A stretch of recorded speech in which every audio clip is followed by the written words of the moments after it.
All right, 11.3, super evaluation tool. And this, we have a guest tonight, Mr. Alan Smith with Halligan, Mahoney and Williams. He is our the district's employee attorney, and I believe he's going to facilitate the introduction of this and the conversation of that. Is that? Thank you, Mr. Smith. If you want to use the podium, that would be terrific.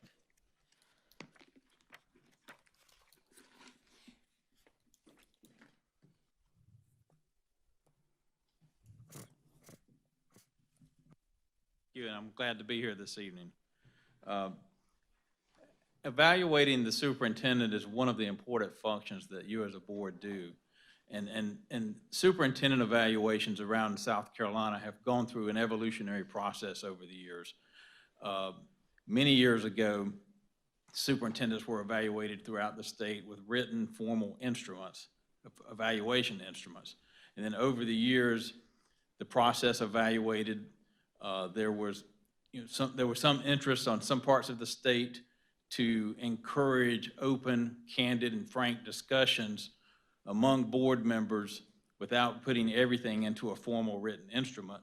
And so the process began to swing to a different sort of verbal process.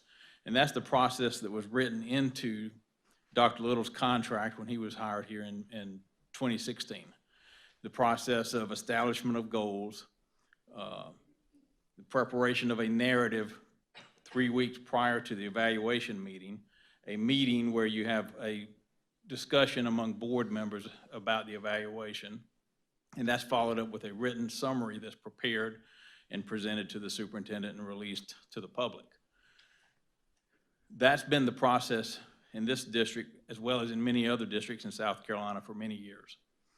The pendulum has started swinging back in some parts of the state to the more formal, instrument-driven, data-driven evaluation instrument. And so Anne Marie Green, your board chair, has had some interest, as well as some other board members, in considering a move back to that type of a process. And so your board chair has invested a considerable amount of time in putting together an instrument that could be used for that purpose. Now, the contract is in effect between the board and Dr. Little for now that requires the old process. So my understanding is that the thought is that if the board is comfortable with modifying and making the evaluation more quantitative and more data-driven, the plan would be for next year to revise the superintendent's contract to make a move to this new evaluation instrument beginning next year. Is that correct?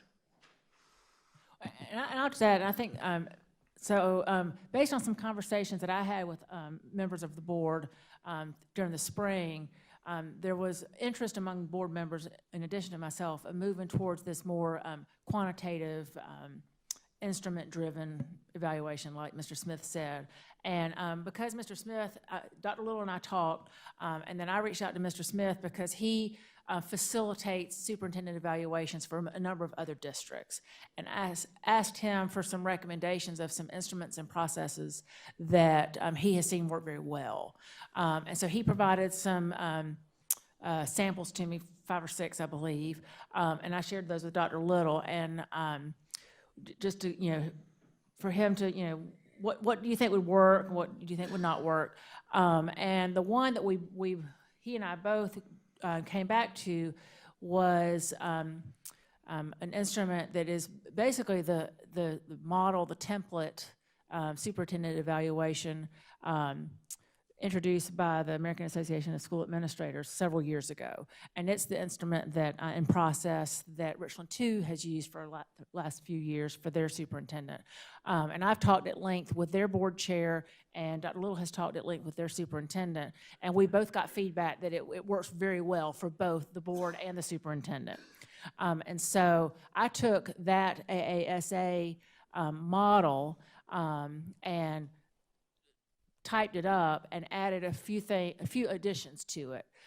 But what the hope is that the board members will look at that and that we have a conversation over the next month to 6 weeks about, I like this language, or, I think that maybe that, the board provide feedback on this draft that we have provided. This draft is not a done deal. It's just a recommendation or an idea, a place. I wanted to get a place to get us started because this is a pretty significant undertaking to create a new instrument and a new evaluation tool. And Alan has provided quite a bit of guidance throughout this process. And then one of the other documents that I put together was also, I gleaned from reading probably a dozen or 2 dozen different evaluation tools and white papers and articles from all over the country just on how the process would work. And that's outlined in that additional document that accompanied the draft. But as we've talked about it, Mr. Smith and Dr. Little and I, this year's evaluation that will be conducted in September and during the first Tuesday meeting in October is governed by Dr. Little's existing contract that we signed with him last October. And so this year's evaluation process will follow the same procedure that we've used in the past.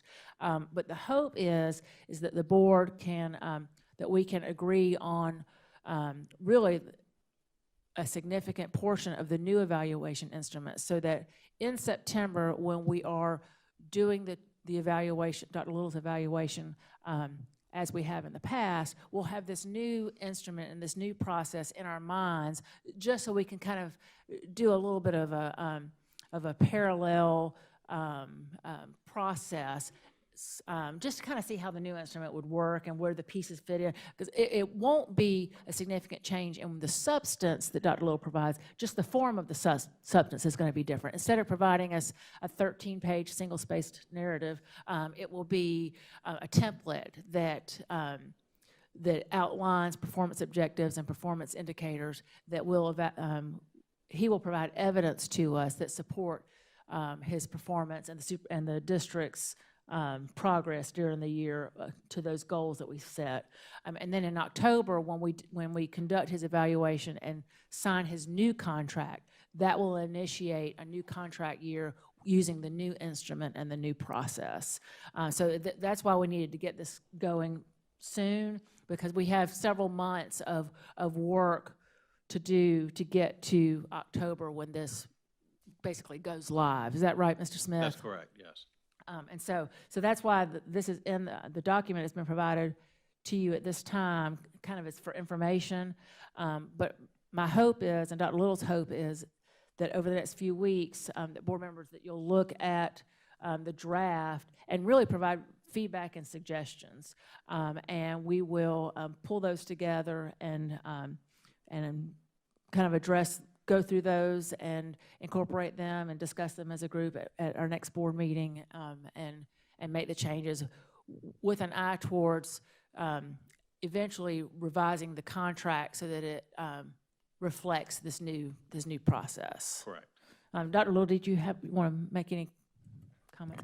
No, I appreciate all the work that has been put into this. Thank you, Mr. Smith. I'm actually really excited about switching gears on the evaluation process. It'll allow us as a team to really look at the evaluation process from a year perspective, a 365-day angle, as opposed to what typically happens is where we're constructing this narrative. The narrative, as by definition, is really it's a vehicle that has to be constructed all at the same time, and it's August. And, we're trying to open school, and we're doing, leading as one, and we have convocation, and we have all these major events, and at the same time, I'm trying to construct this narrative. So having the tool that will allow us to really do that, I think it'll look at, from our perspective, as an evaluation where if it's adopted, and I don't know what the first Tuesday in October is, it's either the 1st or 2nd or something like that, or the 5th, I'm sorry, maybe the 5th.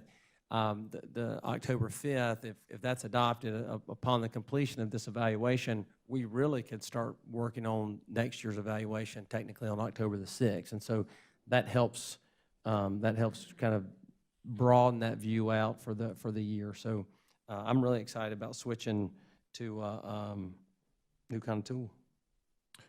Other than Richland 2, what other like districts are using this tool for their superintendent? There are not very many that are using this kind of a written instrument. I know Richland too uses a form of a written instrument. Most of the other school districts we work with don't use the written instrument. So, and I'm not surprised that Lexington One's at the forefront. And I'm a little biased because I'm a resident of Lexington One. I mean, it's nice to see this district continue to be on the forefront, and you're going to be establishing what I mentioned to Anne Marie. I think she's developed what's going to become the gold standard for superintendent evaluations in the future.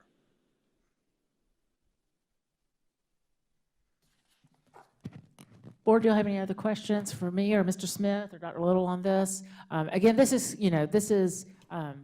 the launching of this process, but hopefully the work that Dr. Little, Mr. Smith, and I have done will, we're not starting at the very first block.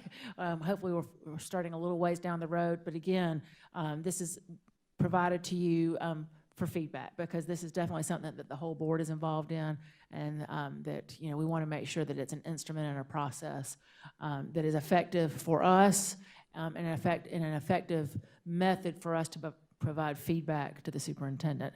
And also, one of the things that I kept in mind as I was going through the research that I did on this is what we do needs to live beyond when we're board members and beyond when Dr. Little is a superintendent, because we need to think towards, future boards and the district for, a number of years to come. So I encourage you to send feedback. You can send it to me and Dr. Little, or share it with the whole board, and we'll incorporate it and work through that together. So, all right.